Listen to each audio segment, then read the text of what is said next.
Vidas Secas é um romance em terceira pessoa que vai contar da vida, né, dessa família retirante, que é essa família que não tem um lugar, né? O que é uma coisa para muitos brasileiros real, para uma parte de nós não é uma realidade e, portanto, a gente ter essa troca me parece muito interessante, né? Quer dizer, a gente entrar em contato com coisas que existem na nossa realidade social, de país, de cultura, que a gente muitas vezes não viveu, né? E assim, de alguma maneira, a gente consegue ter um diálogo um pouco maior. Então é uma família retirante que passa assim, começa o livro em movimento, estão em movimento, ou seja, procurando algum lugar, e vão embora no final, continuam em movimento.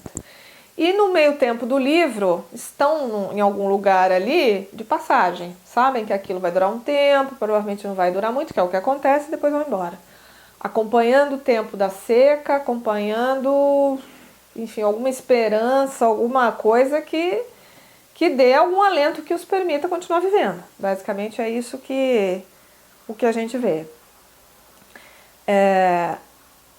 Uma família, uma estrutura familiar, nesse sentido uma perspectiva bem moderna, né, de você trazer pai, uma mãe, filhos, menino maior, menino menor, o que tem muito a ver talvez com uma realidade de você nem saber em que medida às vezes as crianças vão sobreviver e vão vingar, e aí que elas vão receber um nome. É claro que eles já estão numa idade em que sim, eles estão, né, provavelmente já vingaram, mas eles são assim, né, o menino menor e o menino maior, quer dizer, é uma marcação de tempo, curiosa isso, né, quer dizer, uma coisa que vai dizer assim, bom, e aí o maior com algumas discussões, que vai assim, por exemplo, perguntar para a mãe o que é o inferno, e a mãe se sente quase ofendida com isso, porque assim, ele questiona, né, ele começa a dar questionamentos assim que a mãe não está pronta para responder, ela também não teve uma formação na vida para discutir determinadas coisas, e ela reprime o menino. E o Fabiano, com as suas problemáticas todas, assim, de ser alguém que se sente enganado em alguns momentos e não sabe se defender, consegue pensar algumas coisas e não consegue expressar muito bem. E aí eu acho que o Graciliano toma uma decisão nessa narrativa, de fazer essa narrativa de uma forma em terceira pessoa, que vai dizer assim, bom, não dava para fazer aquele livro em primeira pessoa e como é que o Fabiano ia se expressar? Como é que ele ia falar? Como é que ele ia contar a sua própria história? Quando a gente falou do Guimarães Rosa, a gente vê lá, um pouco depois do Graciliano, um autor que de alguma forma então vai ser devedor do Graciliano, vai ser devedor do Machado, que vai dar expressão para essas personagens rurais brasileiras, que não é a norma padrão da língua, pura e simplesmente, né? Como a gente tinha no Peri do Alencar. O Fabiano, de alguma maneira, ele estaria um pouco nesse cenário, né? Ele poderia ser perfeitamente uma personagem do Guimarães Rosa. Mas se ele fosse uma personagem do Guimarães Rosa, ele teria que falar de uma outra forma. Ele teria que ter uma outra expressão, que talvez pelos interesses do Graciliano e pelo seu tempo, não, ainda é uma personagem que vai ser meio que traduzido ou construído por um narrador em terceira, né? Quando ele fala, as poucas vezes em que ele tem discurso direto no livro, já tem um princípio dessa discussão, né? Ele tem um momento ali que ele está com aquele soldado amarelo e ele vai ser meio que cutucado para dizer alguma coisa, ele está meio já de cara cheia e tal.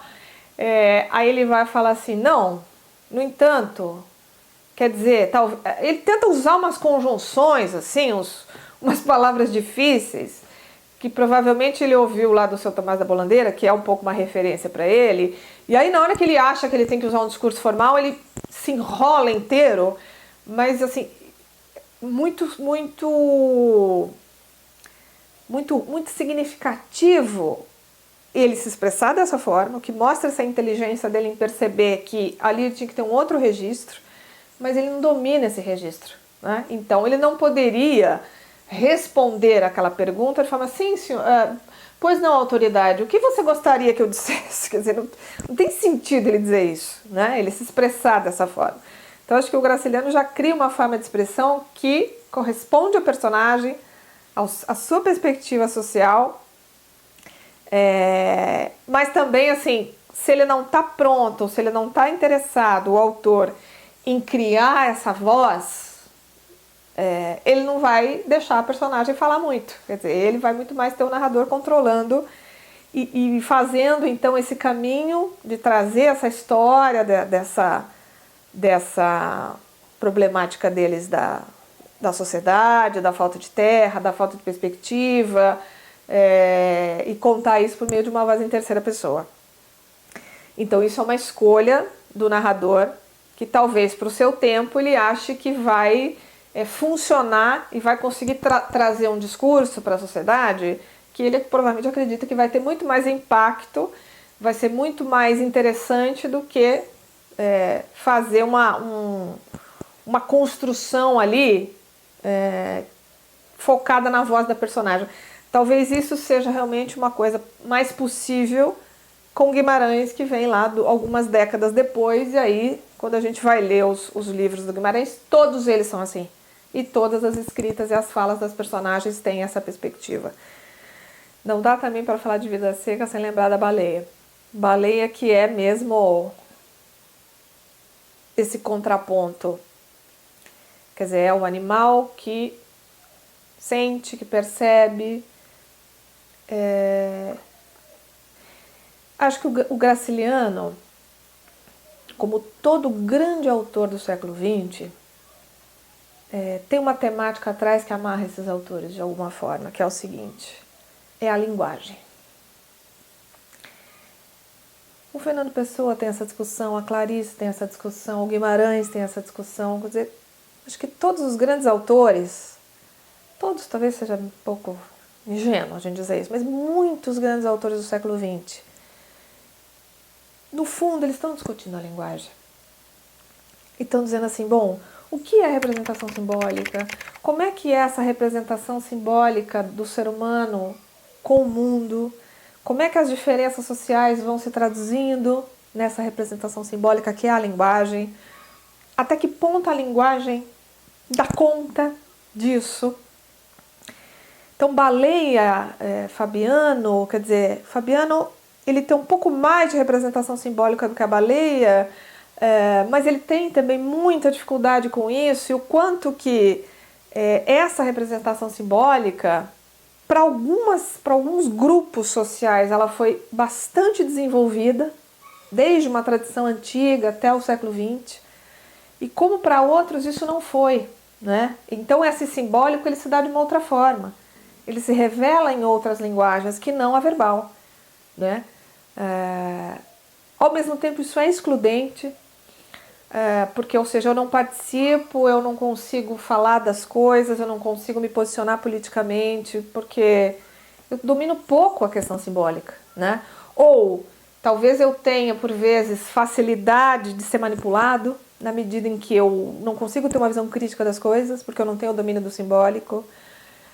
Ao mesmo tempo, existe sim, isso é muito interessante. O Fabiano ele mostra isso também. Ele até não domina a representação simbólica, mas ele é capaz de perceber, né? Ele percebe que está sendo manipulado.